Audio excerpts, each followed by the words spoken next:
The flickering neon sign of the moonlit mug cast a tired glow onto the rain-slicked pavement. Inside, Bella, her uniform apron perpetually dusted with a fine sheen of flour and sugar, was wiping down the last few tables, the clatter of ceramic against wood echoing softly in the quiet late-night café. She thought it would be just another mundane closing shift, a gentle slide into the solitude of her tiny apartment. But then she saw him, tucked away in a shadowed booth, a man whose expensive suit seemed entirely out of place amidst the chipped laminate and worn vinyl. He was crying, silently, his shoulders shaking with a grief so profound it seemed to pull at the very air around him. What she did next, a simple act of quiet compassion, would shatter the boundaries of their worlds and set them both on an unimaginable new path. Before we carry on, please hit the subscribe button to make my day, and let me know where you are watching from in the comments. Bella was a creature of habit, and late nights at the moonlit mug were her sanctuary. The gentle hum of the refrigerator, the faint scent of stale coffee and baked goods, the rhythmic swipe of her cloth across the counter. These were the familiar rhythms of her existence. At 26, she'd seen her share of lonely souls seeking refuge in the warm glow of the cafe, but none had ever struck her quite like the man in booth 7. He was impeccably dressed, a charcoal suit that probably cost more than her month's rent, a silk tie loosened at the kella, and a watch that glinted discreetly under the dim light, unmistakably high-end. Yet, despite the outward trappings of wealth and success, his posture was one of utter defeat. His head was bowed, his hands clasped tightly on the table, and though no sound escaped him, the subtle tremors of his shoulders and the glistening tracks on his cheeks spoke volumes of a deep, silent anguish. Most people, Bella knew, would have looked away, respecting the privacy of grief. But Bella possessed a rare quality, an innate empathy that transcended social barriers and personal discomfort.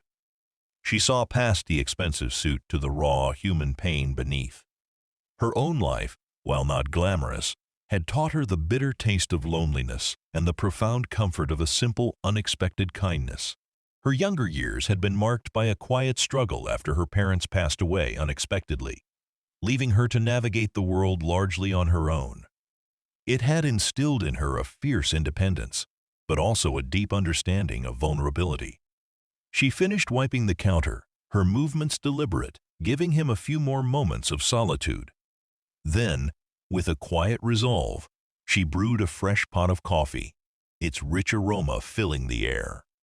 She poured a steaming mug, added a splash of cream and a single sugar packet, just as she liked it, then carried it on a small saucer, along with a warm, slightly crusty chocolate chip cookie, a specialty of the moonlit mug, over A.T.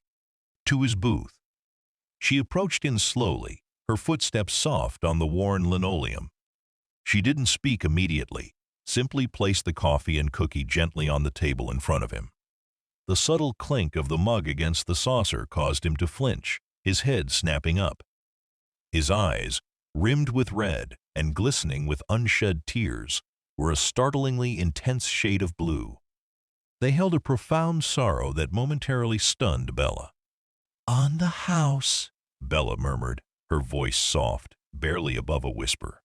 Sometimes, a quiet cup of coffee and something sweet can make things feel a little less heavy. She didn't ask what was wrong, didn't pry. She simply offered.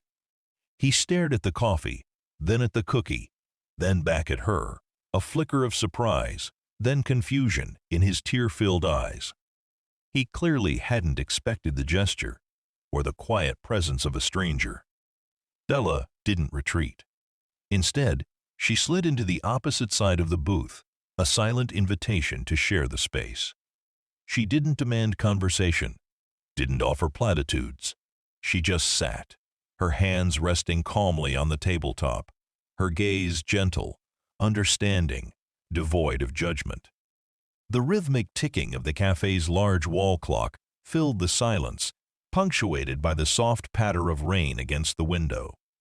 The man, clearly unaccustomed to such unadulterated kindness, slowly reached for the mug. His hand trembled slightly as he wrapped his fingers around the Wong ceramic. He took a sip, then another, the warmth seemingly seeping into his very soul. He picked up the cookie, breaking off a piece, but didn't eat it. "Thank you," he finally rasped, his voice rough with emotion, his gaze still fixed on the coffee. "You didn't have to do that." "No one ever has to do anything," Bella replied, her voice still quiet. "But sometimes it helps." She offered a small, comforting smile. The moonlit mug has a way of drawing people in when they need a quiet moment. He exhaled slowly, a shuddering breath that seemed to release a fraction of the tension held within his broad shoulders. He looked at her then, truly looked at her, and in his gaze, Bella saw a glimmer of something beyond the raw pain, a fragile spark of connection. It's the anniversary," he began, his voice barely a whisper, as if the words themselves were too heavy to utter. He paused, struggling to compose himself. "My wife. Today would have been 20 years since we met, 10 years since she passed." Bella's heart ached for him. The profound sorrow, the solitary burden of remembrance. "I'm so sorry," she said, her voice genuinely soft. "That's a very heavy day to carry alone." He nodded, a single tear escaping and tracing a path down his cheek. "No one remembered," he confessed, the words laced with a deep, painful surprise. "My children, my colleagues, my staff. Not a single person." His voice held a note of bewildered hurt, the stark reality of his isolation laid bare. Bella didn't offer facile assurances or suggest calling someone. She knew that some wounds needed quiet acknowledgement, not immediate solutions. She simply reached out, her hand gently covering his on the table, a warm, silent gesture of shared humanity. His hand, so large and seemingly powerful, trembled slightly beneath hers. "Sometimes," Bella said, her voice barely a whisper, "the people who should remember are too caught up in their own lives. It doesn't mean she isn't remembered or loved. Some connections, they live forever just inside you." She thought of her own parents, the quiet anniversaries she observed alone, the memories held fiercely within her heart.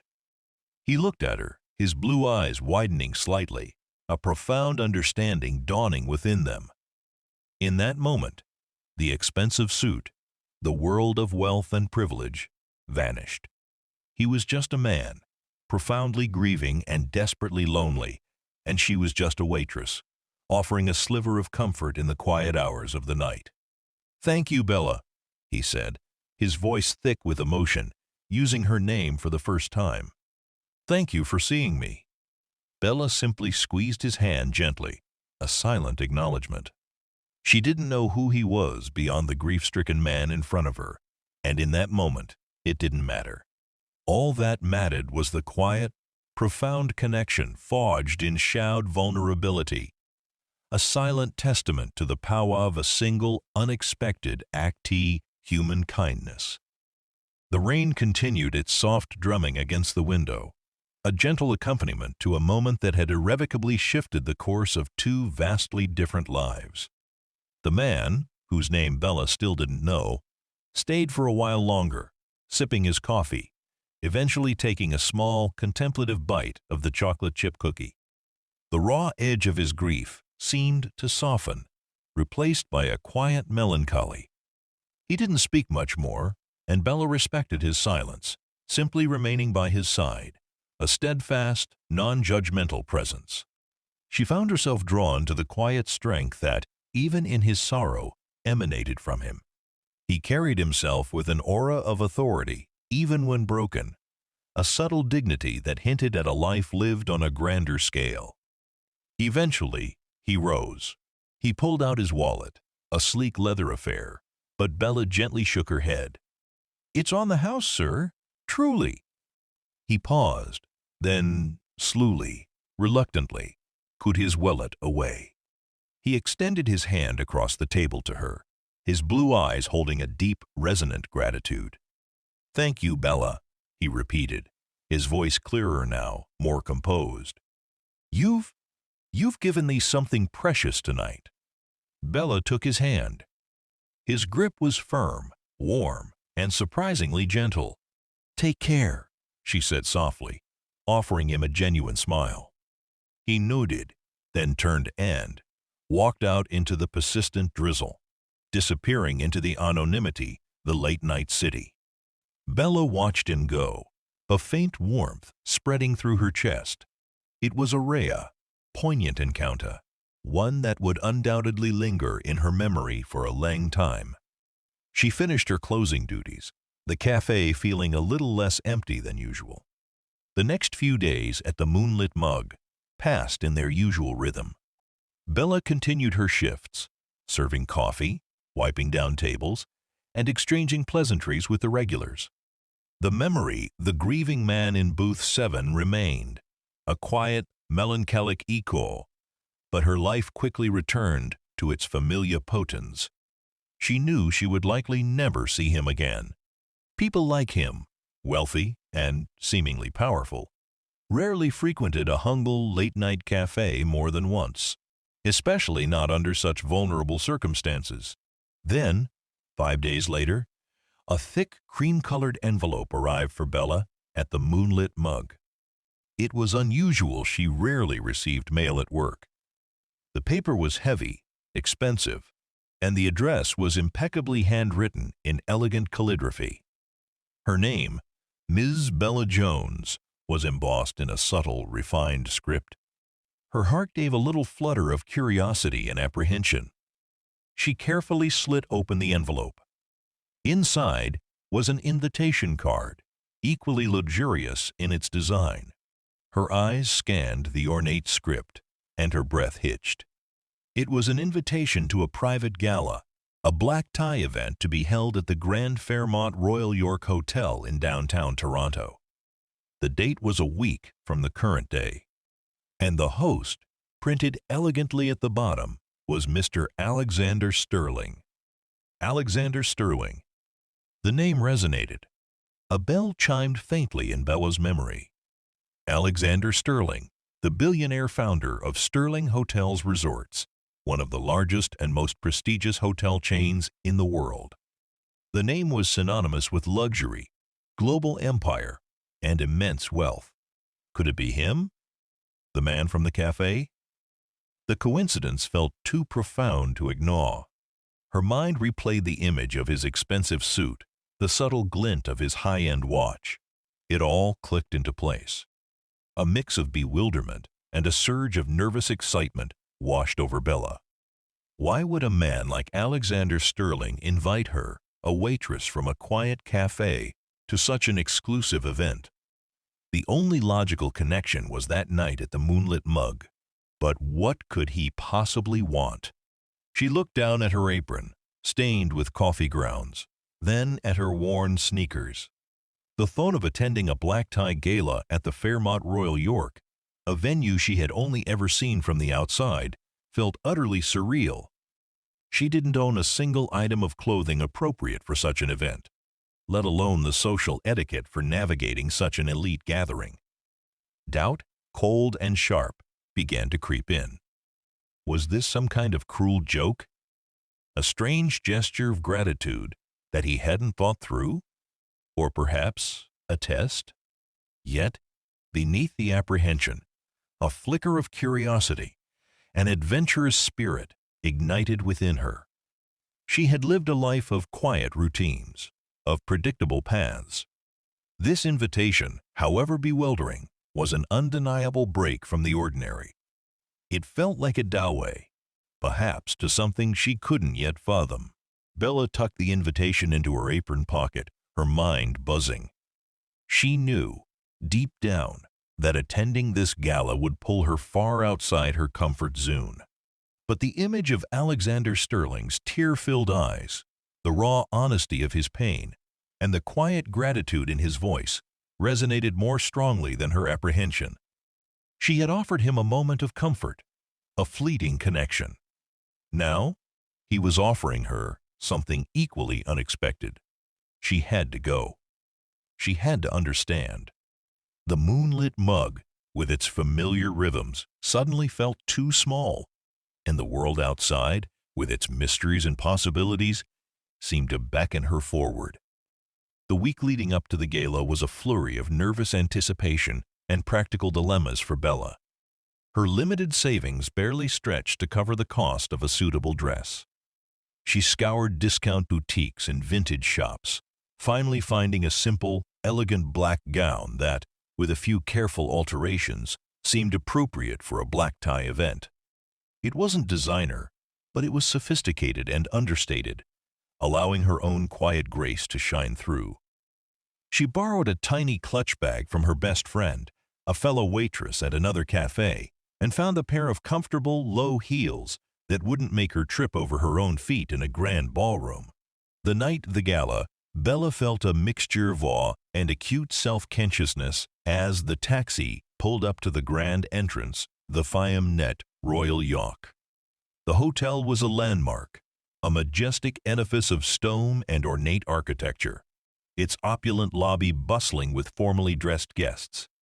Liveried doormen opened gleaming brass doors, and the air hummed with the soft murmur of polite conversation, the discreet clink of champagne flutes, and the faint strains of classical music drifting from within. Bella smoothed her dress, took a deep breath, and stepped out of the taxi, her borrowed clutch clutched tightly in her hand. She felt utterly out of place, like a dandelion seed accidentally blown into a rose garden. Yet, the memory of Alexander Sterling's profound gratitude and her own quiet compassion in that cafe booth gave her a fragile shield of confidence. She was here, not as an imposter, but as someone who had shared a moment of genuine human connection with the host. Navigating the opulent lobby was a sensory overload. Crystal chandeliers glittered overhead, casting dazzling reflections on the polished marble floors. Women in shimmering gowns and men in impeccably tailored tuxedos glided past, their conversations punctuated by laughter and the clinking of glasses. Bella felt a curious mix of invisibility and hyper-awareness, as if every glance was dissecting her modest attire.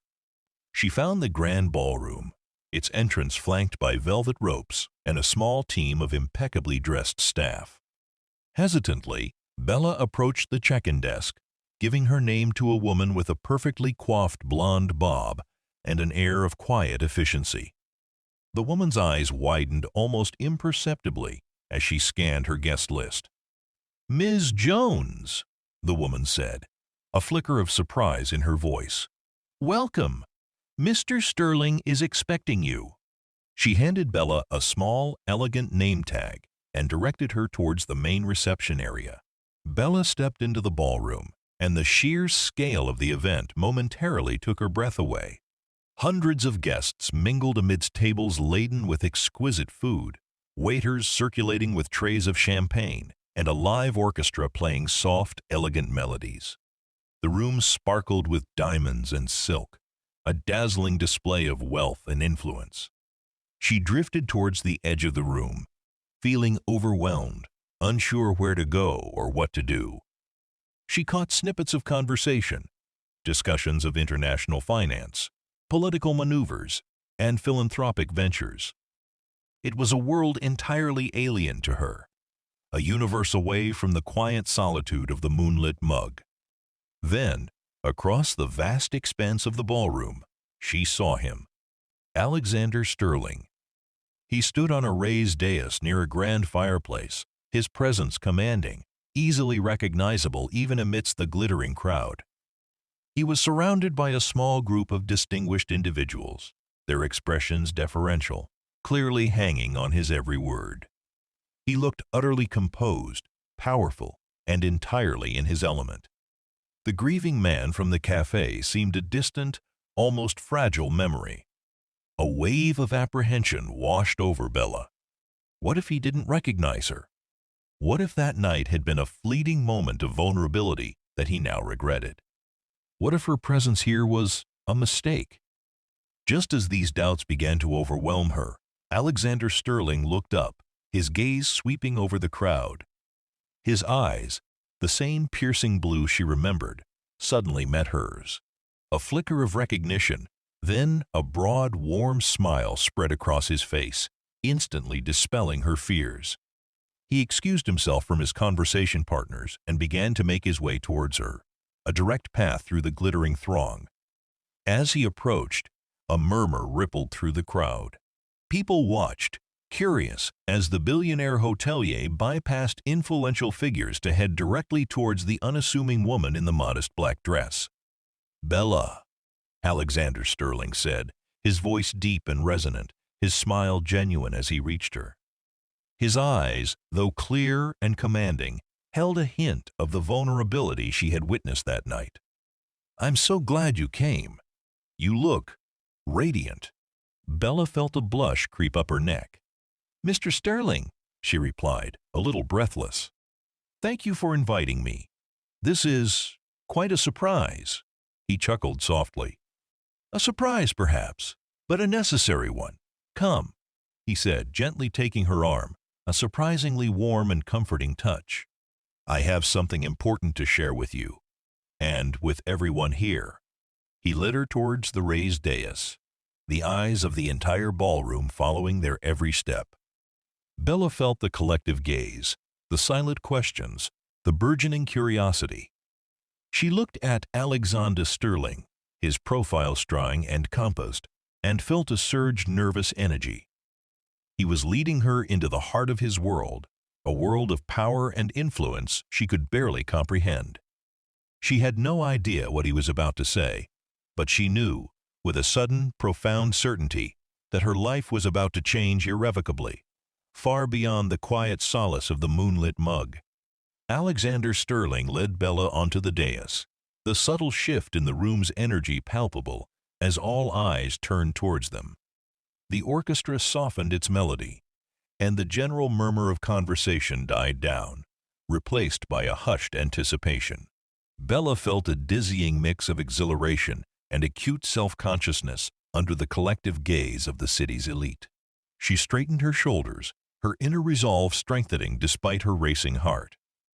Alexander Sterling stood beside her, his presence commanding the room.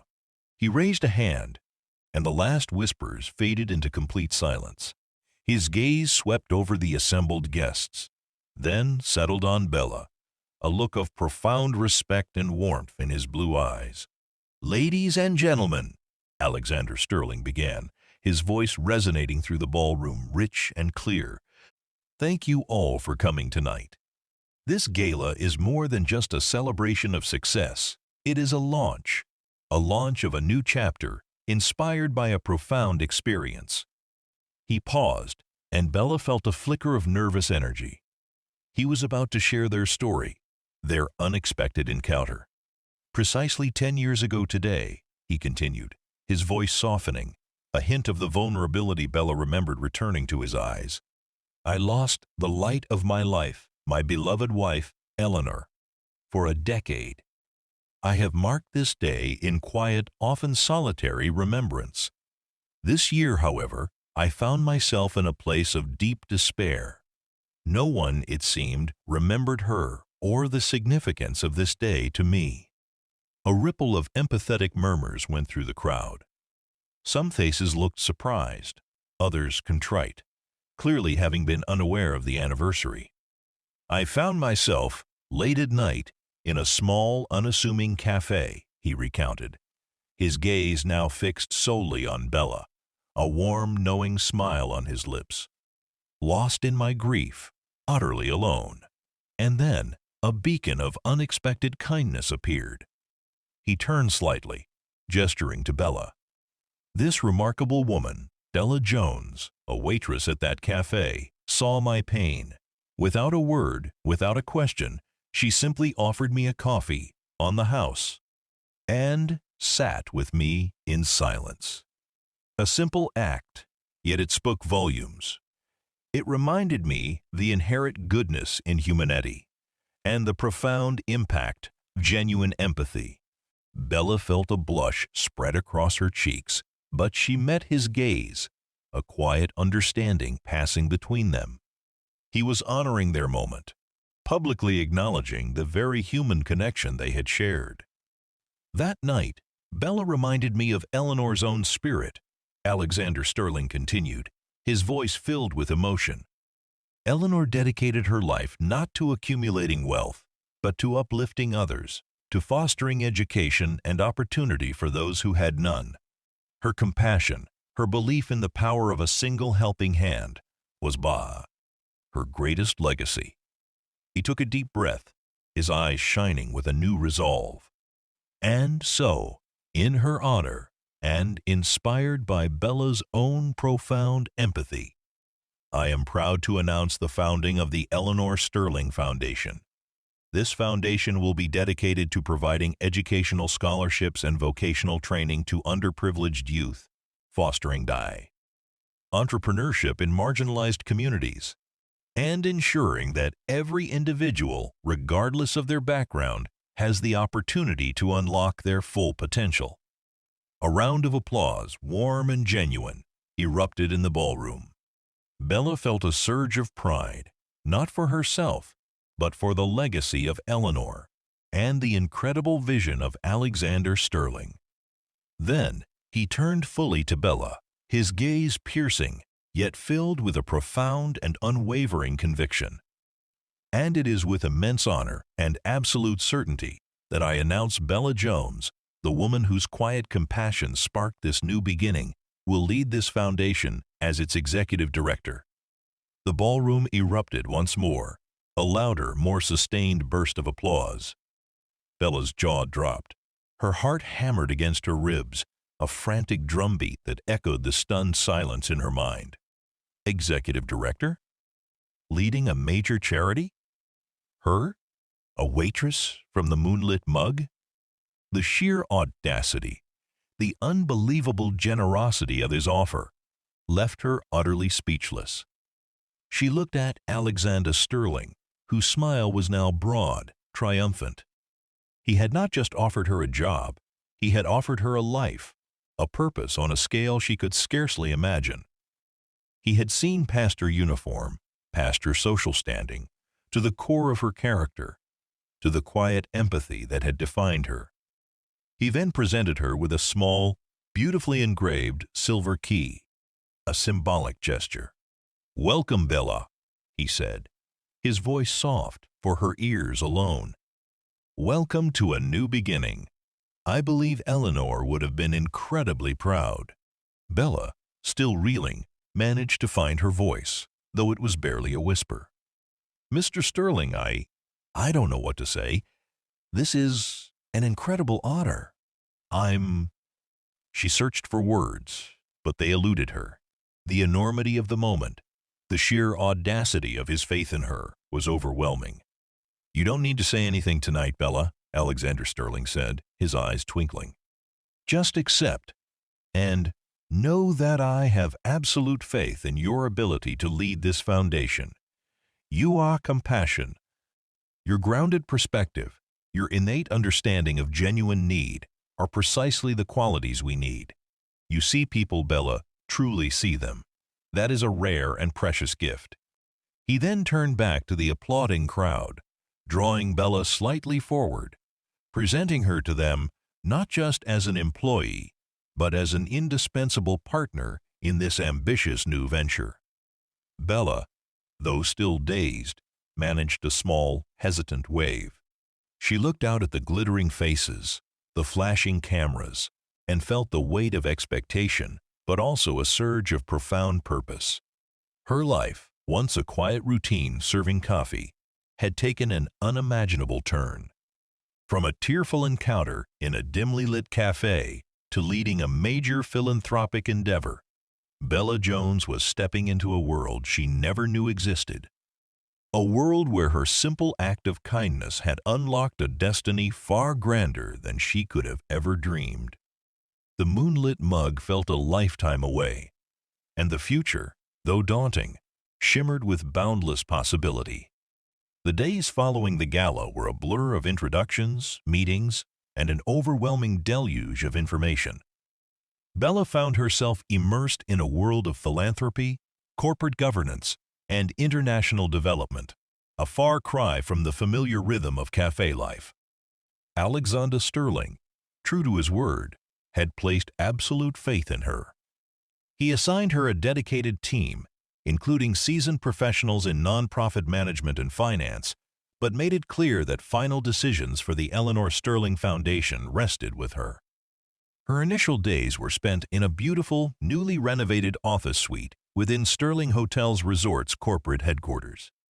The view from her window, a sprawling panorama of the city, was a constant reminder of the vast shift in her circumstances. She met with lawyers to understand the foundation's legal structure, with financial advisors to grasp the intricacies of its substantial endowment, and with various program directors who would translate the foundation's mission into tangible projects. Bella, while initially intimidated by the sheer volume of information, applied herself with the same dedication and meticulousness she had used to learn every coffee order at the Moonlit Mug. She asked thoughtful questions, listened intently, and absorbed knowledge like a sponge. Her genuine curiosity and innate understanding of human needs quickly impressed her new team. They saw her not as a figurehead, but as a passionate leader, eager to learn and committed to the foundation's vision. Alexander Sterling remained a constant, supportive presence. He had regular check-ins with her, not just to discuss progress, but to mentor her, guiding her through the complexities of this new world. He shared insights into leadership, strategy, and the nuances of high-stakes philanthropy. Their conversations often strayed into personal reflections, strengthening the unique bond forged that night in the cafe. He saw in Bella a raw authenticity and an unpretentious wisdom that was refreshing in his often superficial world. "The greatest impact comes from understanding the ground level, Bella," he told her during one of their working lunches. "You have that innate understanding. You know what it feels like to struggle, to be unseen. That's a powerful asset for a foundation focused on opportunity." Bella appreciated his candor. She often found herself drawing upon her experiences at the Moonlit Mug, relating the stories of her regulars, the quiet struggles she had witnessed, to the broader goals of the foundation. She understood that education and vocational training weren't just about statistics. They were about transforming individual lives, providing dignity and hope. Her first major task was to define the foundation's strategic pillars and identify its initial flagship projects. She advocated for initiatives that were not just about providing scholarships, but also about creating sustainable pathways to employment. She emphasized the importance of mentorship programs, connecting underprivileged youth with experienced professionals, creating networks of support that often eluded those from disadvantaged backgrounds. She pushed for vocational training in emerging green technologies, ensuring that the foundation's beneficiaries were equipped for the jobs of the future, a subtle nod to her own previous career. One morning, while reviewing a proposal for a new vocational training center, Bella remembered a young regular at the cafe, a bright, ambitious teenager who dreamed of becoming an electrician but lacked the resources for proper schooling. The memory sparked an idea. She proposed a pilot program for Skilled Futures, a scholarship and mentorship initiative specifically targeting at-risk youth interested in trades, pairing them with skilled professionals from various industries. It was a project deeply personal to her, bridging her past experiences with her new purpose. Alexander Sterling immediately approved the concept, seeing its potential for tangible, immediate impact. As the Eleanor Sterling Foundation began to take shape, public interest remained high. Media outlets continued to cover Bella's journey, portraying her as a modern-day Cinderella story, though Bella herself quietly deflected such simplistic narratives. She saw herself as a testament to the power of human connection, to the idea that kindness, truly given, could unlock unforeseen possibilities. One afternoon, a journalist from a prominent national newspaper, known for her sharp, incisive interviews, came to Bella's office for an exclusive feature. The journalist, initially skeptical of the Waitress to director narrative, was quickly disarmed by Bella's calm intelligence and her passionate commitment to the Foundation's mission. "Ms. Jones," the journalist began, her tone probing, "many would see your story as pure luck, a fairy tale. Do you believe that?" Bella paused, considering her answer carefully. "I believe that every act of genuine kindness, no matter how small, sends ripples into the world," she replied, her voice steady. "And sometimes those ripples come back to you in unexpected ways. Luck implies randomness. I believe in connection, in purpose, and in the profound human need to see and be seen. Mr. Sterling saw me, not just a waitress, but a person. And because of that, I have the extraordinary opportunity to help others be seen, to help them unlock the boss. OUN potential." The journalist scribbled furiously, her expression thoughtful. Bella knew her words would resonate. As the Foundation's first projects began to launch, Bella felt a profound sense of fulfillment. The images of young people, once without hope, now learning new skills, their faces alight with possibility, validated every challenge she had faced. She organized community outreach events, personally attending many of them, connecting with the beneficiaries, sharing her own story, inspiring them with her journey. She had left the quiet solitude of the moonlit mug, but she carried its spirit of quiet kindness and profound human connection into a world that desperately needed it. Her life was no longer just about serving coffee. It was about serving humanity on a scale she never could have imagined, all sparked by a moment of empathy for a billionaire crying alone.